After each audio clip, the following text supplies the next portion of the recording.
السلام علیکم پیارے ساتھیوں، نیٹ پر دوستی کر کے پچھتانے والے نوجوان کی ہے یہ سچی کہانی۔ دوست ہوتا نہیں ہر ہاتھ ملانے والا۔ آئیے اسی نوجوان کی زبانی اس کی یہ کہانی آپ کے سامنے پیش کرتے ہیں۔ گزارش کرتی ہوں پہلے ہمارے چینل سعیدہ وائس کو سبسکرائب کر دیں۔ ویڈیوز کی اپڈیٹس کے لیے بیل کو ضرور دبائیے۔ سیانے کہتے ہیں کہ دوستی کی مثال ایک پھول کی سی ہے جس کی مہک سے آپ کی زندگی معطر ہو جاتی ہے۔ دوست ایک ایسی ڈھال ہے جو آپ کو حالات کے تھپیڑوں سے بچاتا ہے۔ کچھ ایسے ہی اقوال میں نے بھی سن رکھے تھے، تبھی میں نے بھی کسی کا دوستی کے لیے بڑھایا ہوا ہاتھ تھام لیا، لیکن اس وقت یہ بھول گیا تھا کہ دوست ہوتا نہیں ہر ہاتھ ملانے والا۔ یہ ان دنوں کی بات ہے جب میں بی کام کے امتحانات سے فراغت کے بعد ایک میڈیسن کمپنی میں بطور ایکسپورٹ آفیسر کام کر رہا تھا۔ تنخواہ بس واجبی سی تھی، مالی حالات کچھ اچھے نہیں تھے، آمدنی کا کوئی ذریعہ نہیں تھا۔ اسی وجہ سے میں کم تنخواہ پر ملازمت کرنے پہ مجبور تھا۔ میرے پرانے کلاس فیلو ایم کام، ایم بی اے یا سی اے جیسی ماسٹر ڈگریوں کے حصول کے لیے مختلف یونیورسٹیوں میں داخلہ لے چکے تھے، جبکہ میں پیسے کی مار کھاتے ہوئے تعلیمی سلسلہ جاری نہیں رکھ سکا تھا۔ میرا چھوٹا بھائی زیر تعلیم تھا۔ انتہائی کم آمدنی کے باعث بے حد کھینچ تان کر گزارا ہو رہا تھا۔ سچ کہوں تو میں نے اپنے ذہن سے مزید تعلیم کے حصول کا خیال تک نکال دیا تھا۔ آفس سے فراغت کے بعد میری کچھ خاص مصروفیات نہیں تھیں۔ میں یا تو مختلف رسالوں کے لیے تحریریں لکھ لیا کرتا تھا یا پھر انٹرنیٹ پر ملازمت کی تلاش کرتا تھا۔ پھر اسی دوران انٹرنیٹ پر مغز ماری کرتے کرتے مجھے چیٹنگ کا شوق پیدا ہو گیا۔ اس دوران میری نیٹ پر سعودی عرب میں مقیم فیصل نامی پاکستانی لڑکے سے دوستی ہوئی۔ باتیں کرنے کا فن اسے بھی خوب آتا تھا۔ جلد ہی ہم دونوں گھل مل گئے۔ میری عادت تھی کہ ہمیشہ لوگوں سے بے تکلفی صرف سلام دعا یا پھر گپ شپ تک ہی محدود رکھتا تھا، لیکن دوستی یاری کسی سے نہیں کرتا تھا۔ فیصل وہ شخص تھا جس نے میری جانب نہ صرف دوستی کا ہاتھ بڑھایا بلکہ مجھے اپنا بھائی تسلیم کیا۔ کہنے لگا، میرا کوئی بھائی نہیں، صرف بہنیں ہیں، اسی لیے ایک ایسے بھائی کی کمی شدت سے محسوس ہوتی ہے جس سے نہ صرف اپنے دل کی ہر بات شیئر کر سکوں بلکہ ہر معاملے میں رہنمائی بھی حاصل کر سکوں۔ میں ایسے منہ بولے رشتوں پر یقین نہیں رکھتا تھا، تاہم کچھ پس و پیش کے بعد ہمارے درمیان بہترین دوستی ہو گئی۔ ہم تقریباً روزانہ ہی بات چیت کرتے۔ فیصل کے والدین عرصہ دراز سے سعودی عرب میں مقیم تھے۔ فیصل سمیت ان کی 4 بیٹیوں کی پیدائش جدہ میں ہوئی تھی۔ اس کے والد وہی ایک کمپنی میں ملازم تھے، جبکہ والدہ نے جدہ میں خواتین کے لیے انٹرنیٹ کلب بنا رکھا تھا، لیکن یہ کلب غیر قانونی طور پر چلایا جا رہا تھا۔ کچھ عرصہ گزرنے کے بعد ایک دن اچانک چند خواتین نے مجھے MSN پر ایڈ کیا۔ سلام دعا کے بعد معلوم ہوا کہ تمام کی تمام فیصل کی بہنیں ہیں۔ اب صورتحال یہ تھی کہ فیصل سے بات چیت کسی حد تک کم ہو گئی اور موصوف کی بہنوں نے اس کی جگہ سنبھال لی۔ میں اس تبدیلی پر کسی حد تک حیران بھی ہوا تھا۔ ان بہنوں کے نام تھے سیہام، سامیہ اور وردہ۔ ان میں سیہام سب سے زیادہ تیز ترار تھی۔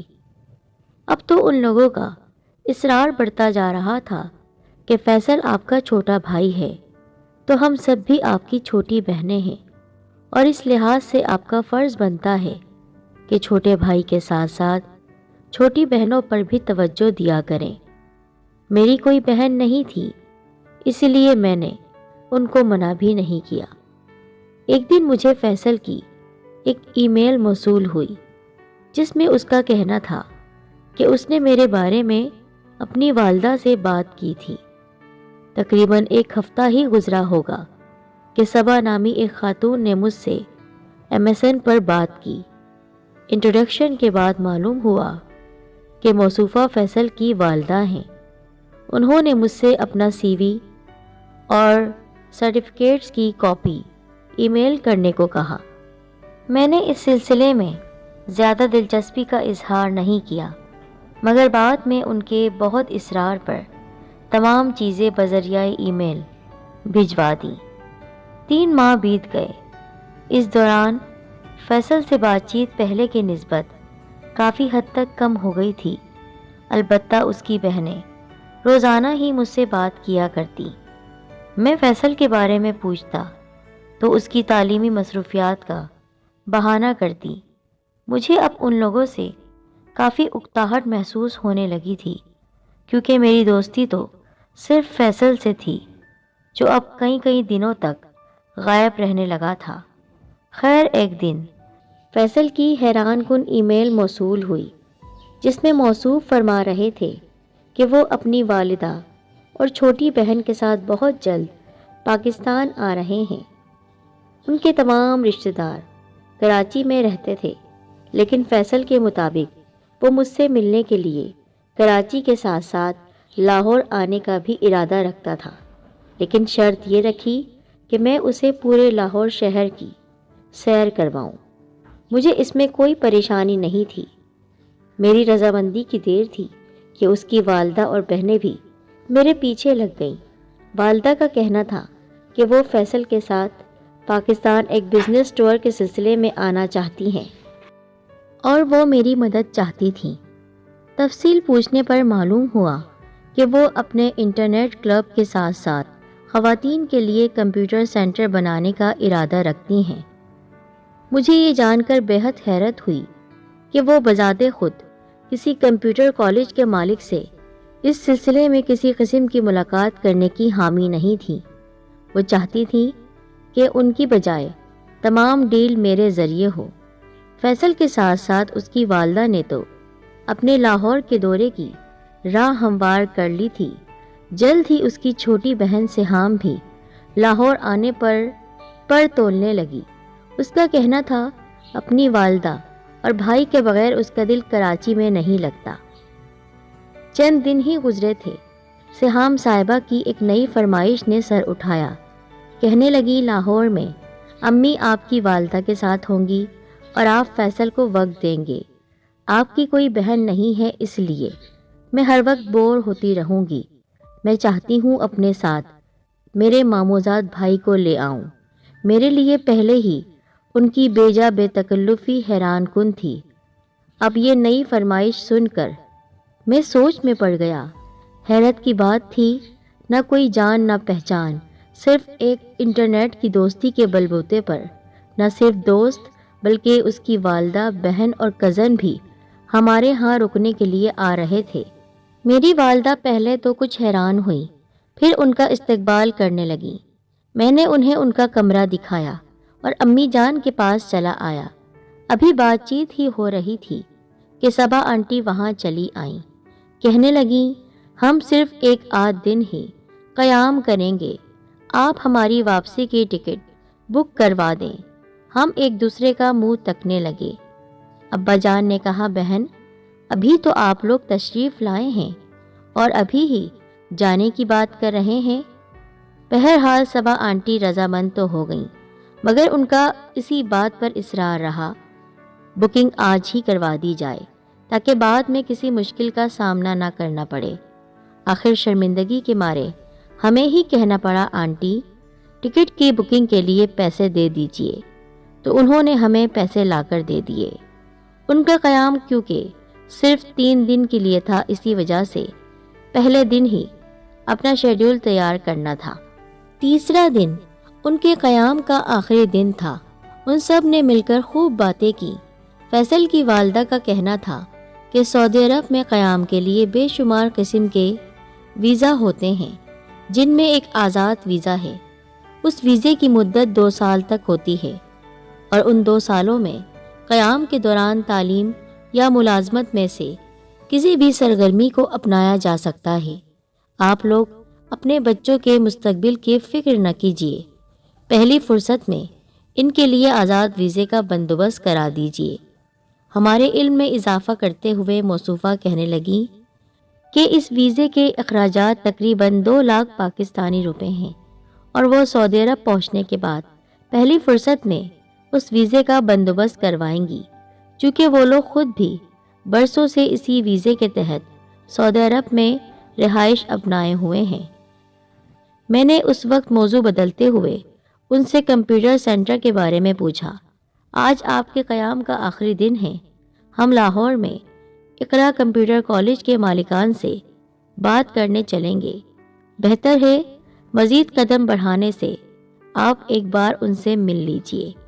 یہ سن کر صبا آنٹی نے خود پارٹی سے ملنے سے صاف انکار کر دیا، کہنے لگی فرحان بیٹے، آپ کو اپنی آنٹی کا یہ کام خود کرنا ہوگا۔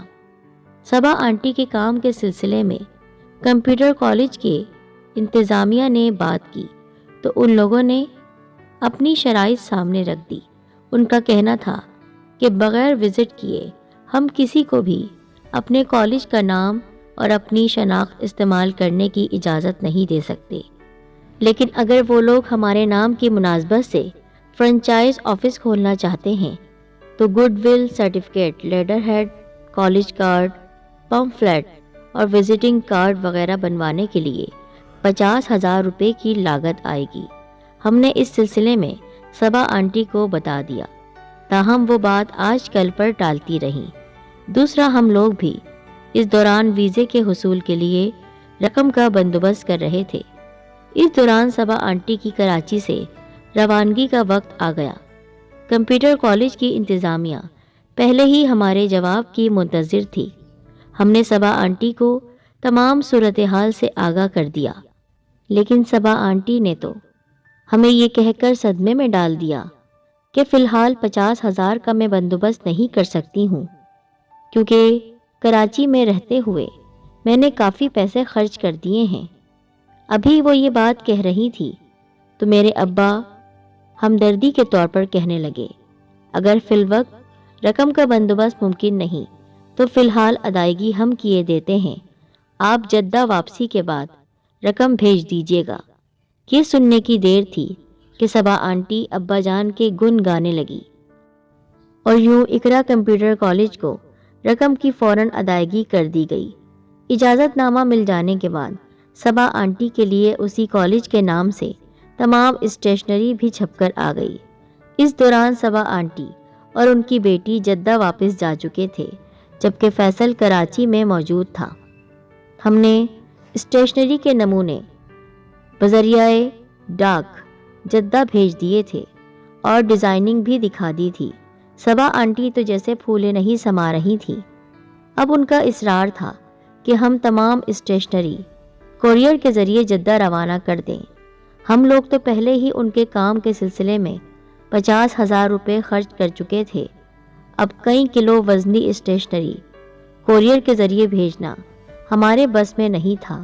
خیر، ہم نے ان سے پیسوں کی واپسی کا تقاضا کیا تو کہنے لگیں، آپ لوگ فی الحال یہ اسٹیشنری کسی طرح مجھے یا کراچی میں فیصل کو تھوڑی تھوڑی کر کے بھیج دیجئے۔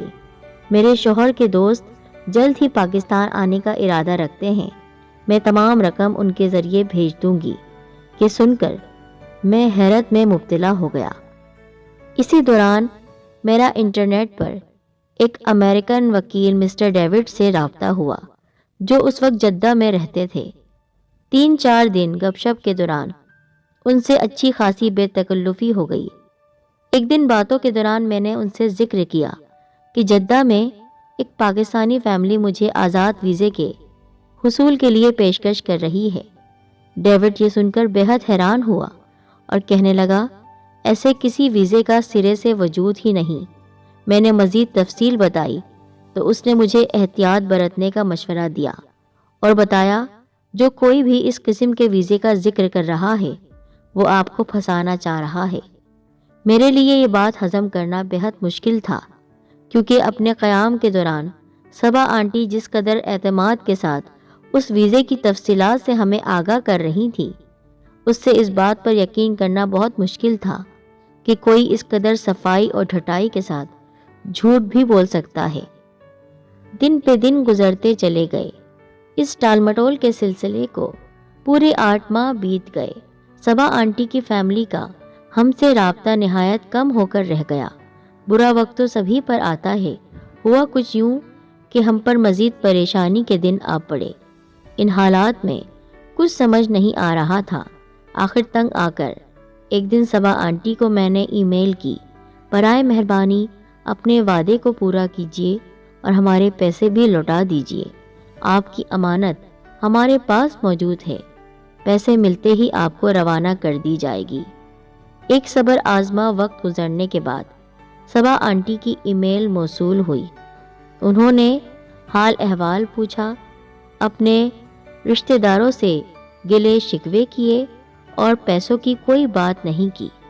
ہمیں یہ ای میل پڑھ کر بے حد افسوس ہوا کہ یہاں تو یہ اپنا رونا رو رہی ہیں، صبا آنٹی اس طرح پینترے بدلتی جائیں گی، ہمیں اس بات کی قطعی توقع نہیں تھی۔ مزید کچھ عرصہ بیت گیا۔ سہام اور سامیہ سے کبھی کبھار انٹرنیٹ پر بات ہو جاتی تو آنٹی کے لیے پیغام دے دیتا کہ برائے مہربانی اپنا وعدہ پورا کر دیجیے اور ہماری رقم ہمیں لوٹا دیجیے۔ پھر ایک دن سامیہ کی ای میل آئی، ابو کے دوست پاکستان روانہ ہو چکے ہیں اور امی نے آپ کی رقم ان کے ہاتھ بھیج دی ہے۔ دل کو ایک سکون سا ملا کہ وہ لوگ اتنے کمزرف نہیں، لیکن یہ آسرا بھی ایک جھوٹ ہی نکلا۔ اس بات کو ہفتوں بیت گئے مگر فیصل کے والد کے کسی بھی دوست کا نہ ہی کوئی فون آیا، نہ ہی کوئی اطلاع ملی۔ ایک دن میں نے نہایت غم اور غصے کی حالت میں صبا آنٹی کو ای میل کی، جس کا مطلب صرف یہ تھا کہ ہم نے صرف آپ لوگوں کو اپنے غریب خانے میں قیام کی دعوت دی، بلکہ آپ سب کو گھمایا پھرایا، کھلایا پلایا، آپ کا مشکل ترین مسئلہ حل کر کے دکھایا۔ پھر آخر ہم سے ایسی کون سی خطا ہوئی کہ آپ نے ہمارے ساتھ اس قسم کا سلوک کیا؟ جواب میں صبا آنٹی نے جس قسم کا توہین آمیز پیغام لکھا، اسے پڑھ کر ہم حیران رہ گئے۔ صبا آنٹی اپنے تمام وعدوں سے مکر گئی تھی۔ ان کا کہنا تھا کہ وہ لاہور صرف معلومات لینے کی غرض سے آئی تھیں، انہیں اتنی بڑی رقم کسی صورت بھی خرچ کرنا منظور نہیں تھا۔ حالانکہ جب کمپیوٹر کالج کے مالکان نے ہم سے 50,000 روپے کا تقاضا کیا، تب ہم نے نہ صرف سب سے پہلے صبا آنٹی کی رضامندی معلوم کی تھی، بلکہ معاہدے پر رقم تحریر کروا کر سائن کروانے سے پہلے ان سے پوچھا تھا۔ دوسرا، انہوں نے خود کئی بار اپنے منہ سے اقرار کیا تھا، یہ رقم مجھ پر قرض ہے، آپ لوگ میری جانب سے اپنا دل میلا نہ کریں۔ صبا آنٹی کا کہنا تھا، آپ لوگوں کو کسی قسم کا قدم اٹھانے سے پہلے میرے ساتھ شرائط طے کرنے چاہیے تھے۔ کیا آپ لوگوں کے ہاں کاروبار اسی طریقے سے کیا جاتا ہے؟ صبا آنٹی کا یہ پیغام سراسر جھوٹ کا پلندہ تھا۔ میں اپنے والدین کے سامنے بے حد شرمندہ تھا، جو مجھے شرمندگی سے بچانے کے لیے چہرے پر مسکان سجائے ہوئے تھے۔ انہوں نے میرے آنسو پوچھے اور مجھے دلاسا دیا۔ انہوں نے کہا، یہ تو پریکٹیکل لائف ہے، اور پریکٹیکل لائف کی شروعات میں نہ جانے کتنے چور ڈاکو ملتے ہیں۔ میں نے رب تعالیٰ کا شکر ادا کیا کہ بات صرف 50,000 روپے تک ہی محدود رہی۔ اگر ہم جلد بازی میں صبا آنٹی کو وہ 2 لاکھ روپے کی رقم بھی دے بیٹھتے، جس کے بدلے میں انہوں نے آزاد ویزے کا جھانسا دیا تھا، تو کس قدر مشکلات میں پھنس جاتے۔ اس دن مجھے احساس ہوا کہ اعتماد بہت ہی بڑا رشتہ ہے جو ہر ایک کے ساتھ قائم نہیں کیا جا سکتا۔ مجھے جن سے بے لوث دوستی کرنا چاہیے تھی، جن پر اندھا اعتماد کرنا چاہیے تھا، وہ تو میرے سامنے تھے، میرے ماں باپ۔ میں نے اس